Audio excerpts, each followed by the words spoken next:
Hepinize merhaba dostlar. Bugün CapCut'ta çok fazla sorulan bir soru vardı. Arka plan bulanıklaştırma, arka plan kaldırma, videodaki karakterin çevresine glow efekt verme ve CapCut'ta arka plan kaldırma ile alakalı daha fazla yapabileceğiniz ayarlarla ilgili bugün güzel bir video hazırladım. Siz videoyu beğenirken ve hala kanalıma abone değilken lütfen abone olmayı unutmayın. Ben de hemen olayımıza geçeyim dostlar.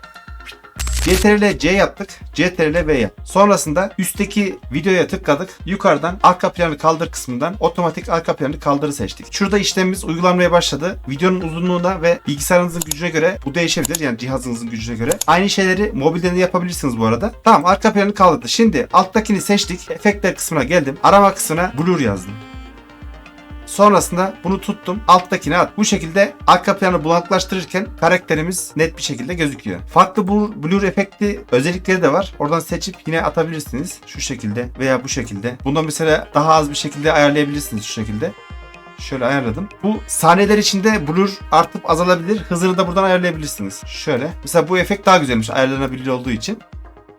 Şu şekilde. Bu arada sadece videoda değil, aynı şeyi resimde de yapabilirsiniz. Buraya bir resim atıp, ikinciyi yukarı atıp, arka planı kaldırıp aynı şeyi resme de uygulayabilirsiniz. Blur efekt bu şekildeydi dostlar. Şimdi dilerseniz arka planı tamamen kaldırmayı göstereceğim. Ve arka plana farklı bir orman gibi bir yer ekleyeceğiz. Ben resimde zaten attım. Orman ekleyeceğiz. Buradan efektimi sildim. Şunu da sildim. Sonrasında karakterimizin yine geldim. Arka planı kaldır dedim. Direkt arka planı kaldırdı. Eğer ki yeşil arka plan varsa veya böyle siyahsa veya beyazsa, tek renk varsa arka planda Chroma Key kullanabilirsiniz. Chroma Key özelliği şudur. Seçtiğiniz rengi kaldırır. Mesela burada ben sarıyı seçtiğimde, yani şu ahşabın rengini seçtiğinde o renkten ne varsa onun hepsini de kaldırır. Şu şekilde göstereyim. Şu anda kaldırdı. Yoğunluğunu da artırırsam daha fazla kaldırıyor. Mesela şu şekilde. Bu şekilde. Tekrardan geldik. Otomatik arka planı kaldır dedim. Direkt kaldırdı. Sonra yol efektimi attım buraya. Uzattım. Şu şekilde. Bunu aşağı alıp bunu yukarı almamız gerekiyor ki kadın görselimiz ortaya çıksın. Şimdi şunu yolu ters çevirelim. Şu şekilde yolu ters çevirdik. Resmimizi biraz büyütelim. Videoya geldik. Şu şekilde. Bakalım bir. Michael Jackson gibi. Bunu mesela şu şekilde yapabilirsiniz dostlar. Temel kısmına geldim. Karakteri bayağı bir küçülttüm şu şekilde. Şu şekilde küçülttüm. Sonra buraya bir tane keyframe atadım. Sonrasında bunu çektim bu şekilde. Geldim. Yine keyframe'imi atadım. Karakterimizi büyüttüm. Bu şekilde büyüttüm. Buraya kadar geldim. Şimdi bakalım tekrardan.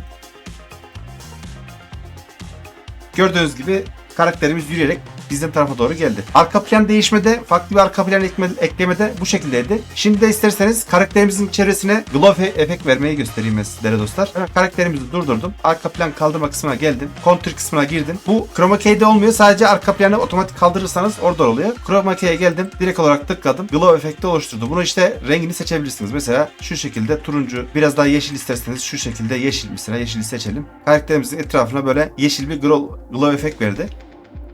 Farklı bir glow efekt özellikleri de var. Şu şekilde. Mesela şu şekilde çizgili. Bu şekilde. Burada renklerini seçip boyutlarını, her şeyini ayarlayabilirsiniz. Mesela iki karakteri yan yana yürütmek için üstteki videoya tıklayıp kopyalayıp yapıştırıp üste attıktan sonra buraya yapabilirsiniz. Mesela iki tane araba yan yana geliyormuş gibi şu şekilde aynı noktada birleştiler.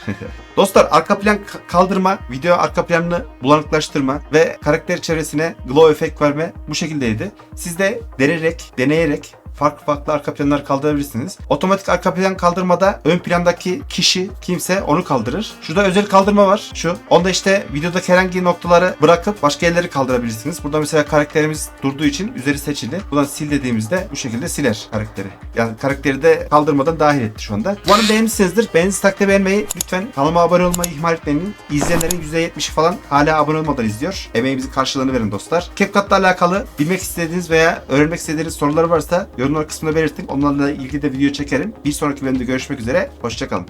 Mehmet, o da diğer YouTuber arkadaşları gibi sevilmemekten muzdarip.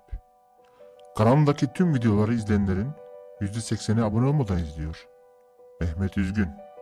Hadi, sen de 2 saniyeni ayırarak abone ol. Mehmet'i mutlu et. mehmetimutluet.com